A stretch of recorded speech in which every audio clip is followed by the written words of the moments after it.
God is still God. ദൈവം ദൈവം തന്നെ. ദൈവത്തിന് മാറ്റമില്ല. ലോകത്തിലുള്ള സകല കാര്യങ്ങളും മറിഞ്ഞു പോകും.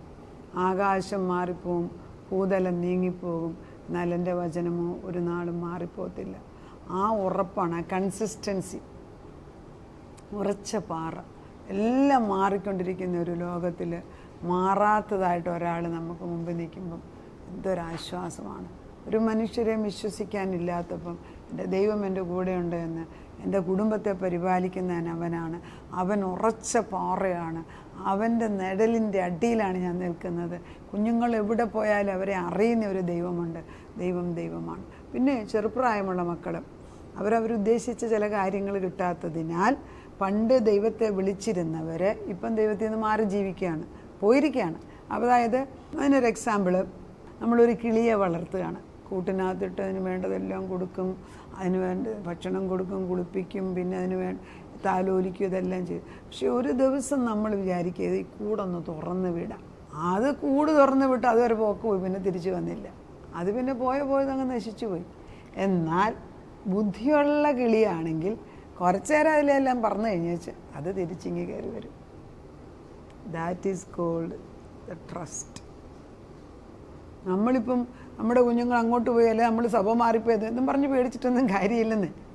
യഥാർത്ഥ ദൈവത്തെ അറിഞ്ഞവനാണോ അവൻ അതിലെല്ലാം പറന്നു പോയേച്ച് അവൻ മുടിയനായ പുത്രൻ തിരിച്ചു വന്ന പോലെ, അല്ലെ ഈ പക്ഷിക്ക് അറിയാം ഇത് ഈ കൂട് തന്നെ സേഫ് എന്ന് പറഞ്ഞ് ഇച്ചിരി ഒന്ന് വട്ടം കറങ്ങിയേച്ചാൽ അത് തിരിച്ചിങ്ങി വരും.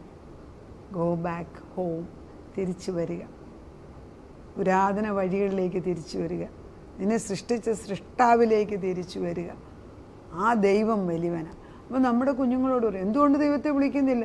അവരുടെ ഉത്തരം എന്താണെന്ന് പറയും, ഞാൻ എൻ്റെ ചെറുപ്പകാലത്തിന് എന്നെ കൊച്ചായിരുന്നപ്പോൾ ഞാൻ ദൈവത്തിന് വേണ്ടി ജീവിച്ചതാണ്, ഞാൻ വേദപുസ്തകം വായിക്കുമായിരുന്നു, ഞാൻ വചനം കാണാൻ പഠിച്ചിട്ടുണ്ട്, പള്ളിയിൽ പോകുമായിരുന്നു, അല്ലെ സഭായോഗത്തിൽ ഞാൻ പോയിരിക്കുമായിരുന്നു, ഞാൻ കൈപൊക്കി എത്ര പേരുടെ മുമ്പിൽ സാക്ഷ്യം പറഞ്ഞ വ്യക്തിയാണ്, ഞാൻ ഏകരെ വചനം പഠിപ്പിച്ച, എന്നിട്ടും എൻ്റെ കാര്യമൊന്നും ശരിയാക്കി തരാൻ എനിക്ക് ദൈവത്തെ വേണ്ട.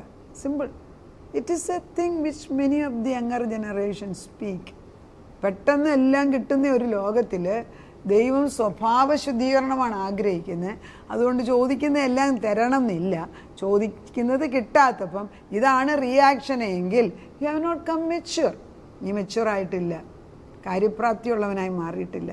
അപ്പം നമുക്കങ്ങനെ ചോദിക്കാൻ നോക്കും. ദൈവത്തോട് പറയാൻ അധികാരമുണ്ട്, അല്ലെങ്കിൽ അവകാശമുണ്ട്. നമുക്ക് പറയാം, കർത്താവ് ഇതാണ് എൻ്റെ സ്റ്റേജ്, ഞാൻ മിണ്ടുന്നില്ല. അങ്ങനെ പറയുന്ന എത്രയോ പേര് എന്നെ വിളിക്കാറുണ്ട്. ഞാൻ കുറച്ച് നാളത്തേക്ക് മിണ്ടായിരിക്കും. ഞാൻ പറയും മിണ്ടായിരുന്നേ, കുറച്ച് നേരം മിണ്ടായിരുന്നേച്ച് തിരിച്ചു വരാൻ പറയും. നീ കുറച്ച് സമയം എടുത്തു. വഴിതെറ്റി പോകുമ്പോഴും നോക്കി അലഞ്ഞ്, ഇപ്പോൾ നമ്മുടെ സ്വന്തം മക്കൾ വഴിതെറ്റി പോകുമ്പോൾ അവർ തിരിച്ചു വരുന്നിടം വരെ അപ്പനും അമ്മയും നോക്കിയിരിക്കും എന്ന് പറഞ്ഞ പോലെ യേശു നോക്കി തന്നെ ഇരിക്കുന്നത്. 3.5 വയസ്സുള്ള ഒരു പെൺകുട്ടി പറഞ്ഞു, വീട്ടിൽ വഴക്കുണ്ടാക്കി അവൾ അമ്മയോട് പറഞ്ഞു ഞാൻ ഇവിടെ നിന്ന് പുറപ്പെട്ടു പോകുക എന്ന് പറഞ്ഞു.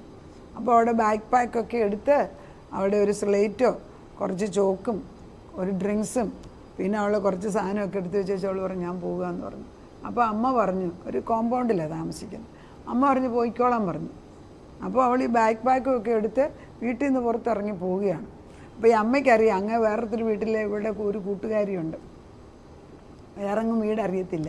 അപ്പോൾ അവിടെ തന്നെ ഇപ്പോൾ ഇവരിവിടുന്ന് വിളിച്ചു പറഞ്ഞു എൻ്റെ മോൾ ഇവിടുന്ന് പിണങ്ങി വന്നിട്ടുണ്ട്, അവൾ വരുമ്പോൾ വാതിലൊന്ന് തുറന്നു കൊടുക്കണേന്ന്. അങ്ങനെ ഈ കുട്ടി നേരെ ആ വീട്ടിൽ തന്നെ കയറി ചെന്ന് അവിടെ ബെല്ലടിച്ചപ്പോൾ അവർ വാതിൽ തുറന്നു, അവർ വീട്ടിൽ കയറ്റി. ഒന്നും പറയാൻ പോയില്ല, അവിടെ നമുക്കറിയാമല്ലോ രഹസ്യം. ആദ്യമൊക്കെ വലിയ സന്തോഷമായിരുന്നു. 1-2 മണിക്കൂർ കഴിഞ്ഞു 2 മണിക്കൂർ കഴിഞ്ഞപ്പോഴത്തേക്ക് കൊച്ചിന് റെസ്റ്റ്ലെസ് ആയി തുടങ്ങി. കാരണം സ്വന്തം വീടല്ല, സ്വന്തം അമ്മയല്ല, അത് കരയാൻ തുടങ്ങി. 3-4 മണിക്കൂർ കഴിഞ്ഞപ്പോഴത്തേക്ക് നിവൃത്തിയില്ലാത്ത കരച്ചിലായപ്പോൾ അവർ വിളിച്ചു പറഞ്ഞു ഇപ്പോൾ വന്നാൽ കുഞ്ഞിനെ തിരിച്ചു കൊണ്ടുപോകാം. അങ്ങനെ അമ്മ ഓടി വന്ന് വാതിൽ തുറന്നപ്പോൾ ഈ കൊച്ച് ഓടിച്ചെന്ന് അമ്മയെ കെട്ടിപ്പിടിച്ചു തിരിച്ച് വീട്ടിൽ പോയി. അങ്ങനെയല്ലേ നമ്മൾ പലരും, പല പ്രായമുള്ളവരും അങ്ങനെയല്ലേ?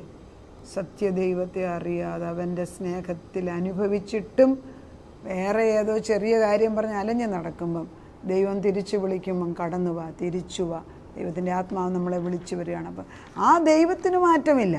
മാറിയതാരാണ്? ഞാൻ, നീ. ദൈവത്തിന് മാറ്റമില്ല. ദൈവത്തിൻ്റെ സ്നേഹം മാറിയോ? ഇല്ല. He was waiting. അമ്മയുടെ സ്നേഹം മാറിയോ? ഇല്ല. ഈ പൈതൽ തിരിച്ചു വരുന്നിടം വരെ, ബോധം വരുന്നിടം വരെ, വൈകിട്ട് വരെ അമ്മ വെയിറ്റ് ചെയ്തു. കൊച്ചു കരഞ്ഞപ്പോൾ അമ്മ പോയി പിക്കപ്പ് ചെയ്തു. അമ്മയ്ക്ക് മാറ്റമൊന്നും ഇല്ല. That's exactly the life with us. ദൈവം മാറുന്നില്ല.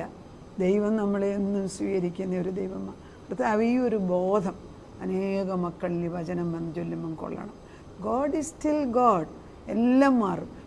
ഇന്ന് കണ്ട മേഘമല്ല നാളത്തേത്. ഇന്ന് രാവിലെ കണ്ട പെയിൻറ്റിങ്, സ്വർഗത്തിൽ വരച്ച പെയിൻറ്റിങ് അല്ല ഇന്ന് വൈകിട്ട് കാണുന്നത്. ഇന്ന് കണ്ട തിരമാലയല്ല നാളെ കയറി വരുന്നത്. ഇതെല്ലാം ആണെങ്കിലും സ്ഥിരതയോടെ നിൽക്കുന്ന ഒരു ദൈവമുണ്ട് എന്ന് നമ്മളെ പഠിപ്പിക്കുന്ന ദൈവം പ്രകൃതി നോക്കി പഠിക്കാനാണ് പറയുന്നത്. ഇല്ലേ? പ്രകൃതി 8-ാം സങ്കീർത്തനം അങ്ങനെയല്ലേ വായിക്കുന്നത്. God is still God. ദൈവത്തിന് മാറ്റം വരുന്നില്ല. പക്ഷെ ദൈവം നമ്മൾ മെച്ചുറാകാൻ ആഗ്രഹിക്കുന്നുണ്ട്. അതിനിപ്പോൾ നമ്മൾ ശിശുവായിട്ടിരുന്ന ദൈവത്തിന് എന്തിനാണ് കുറ്റം പറയുന്നത്? 8-ാം സങ്കീർത്തനം എന്നും വായിക്കുന്നവരാണ്. ഇങ്ങനെ തുടങ്ങും, ഞങ്ങളുടെ കർത്താവായ യഹോവേ, നിൻ്റെ നാമം ഭൂമിയിലൊക്കെ എത്ര ശ്രേഷ്ഠം. ഭൂമിയിലുള്ള പ്രകൃതിയിലുള്ള സസ്യങ്ങൾ, പക്ഷികൾ, മൃഗങ്ങൾ എല്ലാം ദൈവത്തെ സ്തുതിക്കുന്നുണ്ട്, ചെടികൾ വരെ. പക്ഷെ നമുക്ക് മനസ്സിലാകുന്നില്ല. ഞങ്ങളുടെ കർത്താവായ യഹോവേ, നിൻ്റെ നാമം ഭൂമിയിലൊക്കെ എത്ര ശ്രേഷ്ഠമാണ്. നീ ആകാശത്തിൽ നിൻ്റെ തേജസ് വെച്ചിരിക്കുന്നു. നിൻ്റെ വൈരികൾ നിമിത്തം ശത്രുവിനെയും പകയനെയും മിണ്ടാതാക്കുവാൻ തന്നെ. എന്തായിരുന്നു? നീ ശിശുക്കളുടെയും മുല കുടിക്കുന്നവരുടെയും വായിൽ നിന്ന് ബലം നിയമിച്ചിരിക്കുന്നു. നമുക്ക് ബലമിട്ട് തന്നിരിക്കുന്ന ദൈവം ശിശുക്കളിൽ ബലമിട്ട് കൊടുക്കുന്നു. കൊച്ചുങ്ങൾ TV പ്രോഗ്രാം അടിയൻ്റെ കാണുന്നെങ്കിൽ ദൈവബലം ആ കുഞ്ഞിലുണ്ട്. ഇതൊക്കെ ദൈവമാണ് ചെയ്യുന്നത്. ശിശുക്കൾ ദൈവത്തിൻ്റെ മഹത്വം വിളിച്ചു പറയുന്നുണ്ട്. അവർക്ക് ദൈവത്തെ വിശ്വസിക്കാൻ റീസണിങ് ആവശ്യമില്ല. പ്രായം കൂടുന്തോറും നമ്മുടെ ഇഷ്ടത്തിനനുസരിച്ച് ദൈവം ചെയ്തില്ലെന്നും പറഞ്ഞ് മാറി നിൽക്കുന്ന മക്കളോട് എൻ്റെ കർത്താവേ സുബോധം ഇട്ട് കൊടുക്കണേ നമുക്ക് പ്രാർത്ഥിക്കാം. നിൻ്റെ വിരലുകളുടെ പണിയെ ആകാശവും നീ ഉണ്ടാക്കിയ ചന്ദ്രനും നക്ഷത്രങ്ങളെ നോക്കുമ്പം നീ മനുഷ്യനെ ഈ വലിയ ശക്തികളെയൊക്കെ ഉണ്ടാക്കി വെച്ച് ദൈവത്തിന് നമ്മളെ ഓർക്കാൻ എന്തിരിക്കുന്നു എന്ന് വേദപുസ്തകം ചോദിക്കുന്നു. മനുഷ്യപുത്രനെ സന്ദർശിക്കാൻ അവനെന്ത്? നീ അവനെ ദൈവത്തെക്കാൾ അല്പം മാത്രം താഴ്ത്തിയിട്ട് തേജസ്സും ബഹുമാനവും എന്നെ അണിയിച്ചിരിക്കുക. ഞാൻ ഉടുത്തിരിക്കുന്ന വസ്ത്രം ദൈവത്തിൻ്റെ തേജസ്സും ബഹുമാനവുമാണെന്ന് എത്ര പിള്ളേർക്കറിയാം? മാറിപ്പോട്ടെ, ജീർണവസ്ത്രം ഉടുത്തുകൊണ്ട് നടക്കുന്നത്, ജീൻസും ഇട്ടുകൊണ്ട് നടക്കുന്നതെല്ലാം മാറിപ്പോയിട്ട് നല്ല സൂട്ടും കോട്ടും ഇട്ട് നടക്കേണ്ട മക്കൾ വഴിയോരത്ത് കിടന്നാൽ എങ്ങനെ ദൈവം സഹിക്കും? തിരിച്ചുവാ, സുബോധത്തോടെ തിരിച്ചു വരുന്ന, തിരിച്ചു വിളിക്കുന്ന വിളിയാണ് അയക്കുന്നത്. ഇതിൻ്റെ കൂടെ വിളി പോകുകയാണ്. ഓർഡർ, അതായത് ഓർഡർ എഡിക്റ്റും ഭൂമിയിൽ നിന്ന് നമ്മൾ അയക്കുമ്പോൾ അത് ചെന്നിട്ട് കൊള്ളണ്ടിയ മക്കളെ ചെന്ന് കൊണ്ടിട്ട് അവർ കൊളുത്തിപ്പിടിച്ചവർ തിരിച്ചു കൊണ്ടിരുന്ന ഒരു ദൈവത്തിൻ്റെ വചനമാണ് ജീവനുള്ള വചനം. അവർ തിരിച്ചു വന്നേ പറ്റൂ, തിരിച്ചു വരും. എൻ്റെ കൈകളുടെ പ്രവൃത്തികൾക്ക് നീ ഞങ്ങളെ അധിപതിയാക്കി, സകലത്തെയും നമ്മുടെ കാൽ കീഴാക്കിയിരിക്കുന്നു. എല്ലാത്തിനെയും നമ്മുടെ കാൽ കീഴായിട്ട് അനുസരിക്കാത്ത ഒരെണ്ണമേ ഉള്ളൂ മനുഷ്യൻ. ബാക്കി എല്ലാം എത്ര ദേഷ്യമുള്ള മൃഗം പോലും ടൈം ചെയ്ത് കഴിഞ്ഞാൽ നമ്മൾ വിളിച്ചാൽ ഓടി വരും. പണ്ട് കാലത്ത് അങ്ങനെയാണല്ലോ സൃഷ്ടിച്ചപ്പം ഈ മൃഗവും ഈ സിംഹവും കടുവയൊന്നും നമ്മളെ തിന്നാനല്ല ദൈവം സൃഷ്ടിച്ചത്. അവരൊക്കെ നമ്മൾ പേരിട്ട് നമ്മൾ വിളിച്ചാൽ വരേണ്ടതാണ്. അവരൊക്കെ വരും. പക്ഷെ മനുഷ്യൻ മാത്രം ദൈവം വിളിച്ചാൽ വരത്തില്ല. വളരെ ദുഃഖകരമാണ്. കർത്താവ് പറയുകയാണ്, ദൈവം തന്നെയാണ്. ദൈവം മാറിയിട്ടില്ല, നമ്മളാണ് മാറിയത്. എന്തെല്ലാം ഏൽപ്പിച്ചു? ആടുകളെ, കാളകളെ, കാട്ടിലെ മൃഗങ്ങൾ, ആകാശത്തിലെ പക്ഷികൾ, സമുദ്രത്തിലെ മത്സ്യം, സമുദ്രമാർഗത്തിൽ സഞ്ചരിക്കുന്ന സകലത്തെയും എൻ്റെ കർത്താവെ നീയാണ് സൃഷ്ടിച്ച് അവയെല്ലാം നമ്മുടെ കാൽ കീഴാക്കി ദൈവം തന്നിട്ട് അത് മനസ്സിലാക്കാതെ ഇനിയും ദൈവം ചെയ്തില്ല എന്ന് പറഞ്ഞുകൊണ്ട് നടക്കുന്ന തലമുറകളോട് പറയുന്നു, ഇനി എന്താണ് കൂടുതൽ ചെയ്യേണ്ടത്? കം ബാക്ക് ആ ദൈവത്തിൻ്റെ സ്നേഹത്തിലേക്ക്. ഈ വിശുദ്ധ സ്നേഹം അനുഭവിക്കും തോറും, ഇത് കൂടുതൽ ദൈവത്തോടായി ഇരിക്കും തോറും അപ്പച്ചൻ്റെ സ്നേഹം കണ്ടു കഴിഞ്ഞ്, അത് വിശുദ്ധ സ്നേഹം, അല്ലെങ്കിൽ നമ്മൾ പറയും പ്യുവർ ലവ് എന്ന് പറയും, അഗാപ്പെ ലവ്. ആ സ്നേഹം കണ്ടു കഴിഞ്ഞാൽ യഥാർത്ഥ നോട്ട് ശരിയായിട്ട് അറിയാവുന്നവർക്ക് കള്ളനോട്ട് ഏതാണെന്ന് പറഞ്ഞാൽ മനസ്സിലാവും. യഥാർത്ഥ നോട്ട് അറിയാൻ വയ്യാത്തവന് ഇതും നല്ല നോട്ടാന്ന് പറയും. അതുപോലെയാണ് യഥാർത്ഥ ദൈവം ആരെന്ന് അറിയുന്നു എങ്കിൽ ദുഷ്ടൻ്റെ ഒരു ചാബല്യത്തിലും നമ്മുടെ മക്കളോ നമ്മളോ വീഴത്തില്ല. ദൈവമേ വേലി കെട്ടണമേ, നമുക്ക് ചുറ്റും വേലി കെട്ടി തന്ന് സൂക്ഷിക്കണമേ. നിൻ്റെ പരിശുദ്ധാത്മ ഇറങ്ങി വന്ന് സഹായിക്കണമേ. എൻ്റെ ആത്മാവ് ഞങ്ങളുടെ ഉള്ളിൽ വസിക്കുന്നത് കത്തിക്കൊണ്ടിരിക്കട്ടെ. ഇന്നലെ കത്തിയെങ്കിൽ അതുകൊണ്ട് ഇന്ന് ഗുണമില്ല, ഇന്നും കത്തിക്കണം, ദിനം പ്രതി കത്തിക്കാനായിട്ട്. ദൈവമേ, God you are still God. നീ ദൈവം തന്നെ, മാറ്റമില്ലാത്ത ദൈവം അടുത്ത് വന്നിരിക്കുന്നു. പ്രാർത്ഥിക്കും. മാറ്റമില്ലാത്തൊരു ദൈവമുണ്ടെന്ന് പഠിപ്പിക്കുന്നതിന് സ്തോത്രം ചെയ്യും. ഭൂമിയെല്ലാം ഉണ്ടാക്കി വെച്ച് ഞങ്ങളെയാണ് ഏൽപ്പിച്ചത്, എല്ലാം അടക്കി ഭരിക്കാൻ. എന്നിട്ട് നമ്മൾ ദൈവം ഒന്നും ചെയ്തില്ല എന്ന് പറഞ്ഞ് മാറി നടക്കുന്ന കുഞ്ഞുങ്ങളോട് എൻ്റെ സുബോധത്തിൻ്റെ ആത്മാവ് വിട്ടു കൊടുക്കണം. അവിടുന്ന് ഒരു എൻകൗണ്ടർ, ഒരു ടച്ച്, ഞാൻ മാറ്റമില്ലാത്തവനാണെന്ന് ഹൃദയത്തിലേക്ക് എഴുതി കൊടുക്കണം. അപ്പച്ചൻ്റെ വിരൽ കൊണ്ട് അവരുടെ ഹൃദയത്തിൽ എഴുതണം. കർത്താവേ, നിൻ്റെ വിരൽ കൊണ്ട് എഴുതിയാൽ ആർക്കത് തുടയ്ക്കാൻ സാധിക്കും? 10 കൽപ്പനകൾ അപ്പച്ചൻ തീ കൊണ്ട് എഴുതി കൊടുത്തെങ്കിൽ പുതിയ നിയമത്തിൽ അക്ഷരത്തിൻ്റെ ശുശ്രൂഷയല്ല ഞങ്ങൾ ചെയ്യുന്നത്, ആത്മാവിൻ്റെ ശുശ്രൂഷ, പരിശുദ്ധാത്മാവിൻ്റെ സത്യവചനങ്ങൾ അവരുടെ കുഞ്ഞുങ്ങളുടെ ഹൃദയങ്ങളിൽ എഴുതണമേ. അപ്പച്ചൻ്റെ വിരലുകൊണ്ട് എഴുതിയിട്ട് മായ്ക്കാൻ വയ്യാത്ത പോലെ എഴുതി വെക്കണമേ എന്ന് പ്രാർത്ഥിക്കുന്നു. തിരിച്ചു കടന്നു വരട്ടെ, കുഞ്ഞുങ്ങൾ ദൈവത്തിലേക്ക് കടന്നു വരട്ടെ.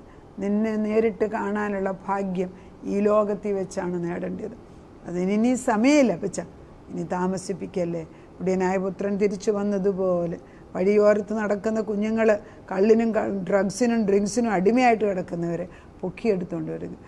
ദൈവത്തിൻ്റെ ആത്മാവിൽ നിന്ന് ദൈവത്തിൻ്റെ പദവിയെ മറന്ന് ഹാഗാറിനെ പോലെ ഊടാടി നടക്കുന്ന പെൺമക്കൾ തിരിച്ചു കയറി വരട്ടെ യേശുവിൻ്റെ നാമത്തിൽ. അനേക കുടുംബങ്ങളിൽ അമ്മയപ്പന്മാർ കണ്ണുനീരോട് എൻ്റെ മക്കളെ ഓർത്ത് വേദനിക്കുമ്പോൾ ദൈവമേ, നിൻ്റെ ആത്മാവ് അവരുടെ മേൽ പ്രവർത്തിച്ചിട്ട് നിൻ്റെ അകമ്പടിയായിട്ട് പരിശുദ്ധാത്മാവും ദൈവദൂതന്മാരും കടന്നു ചെന്ന് അവരെ തിരിച്ചു കൊണ്ടുവരുന്നതിനാൽ നന്ദിയോടെ സ്തോത്രം. പ്രാർത്ഥനയുടെ ഉത്തരം തന്നതിന് നന്ദി. യേശു ക്രിസ്തുവിൻ്റെ പൊന്നുനാമത്തിൽ തന്നെ ആമേൻ.